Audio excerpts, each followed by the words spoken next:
yeroo dhiyootti immoo mattuu nageelleen as immoo shaakkisoon balalliin hin jalqabu. Kuni hagam mootummaan keenya jijjiiramaa xiyyeeffatee humna diinagdee Oromiyaa keessa jiru carraa diinagdee Oromiyaa keessa jiru guddisuudhaaf biyya walirraa fagaate walitti dhiyeessuudhaaf hagam xiyyeeffatamee akka hojjetamaa jiru agarsiisa. Kanaaf carraa kanatti fayyadamnee diinagdee uummata keenyaa, fedhii uummata keenyaa, gaaffii misooma uummata keenyaa roga hundaan lafa qabsiisu jijjiirama barbaadamu akka dhufu gochuudhaaf xiyyeeffannoo addaatiin hojjetamaati kan jiru.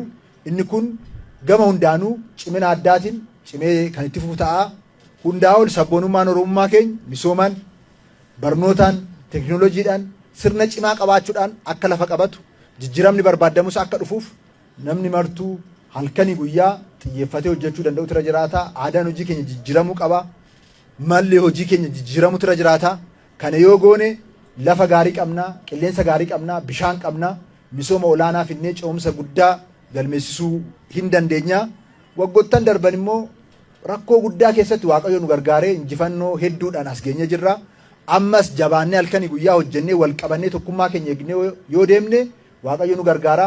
Waa hundaan milkoofna.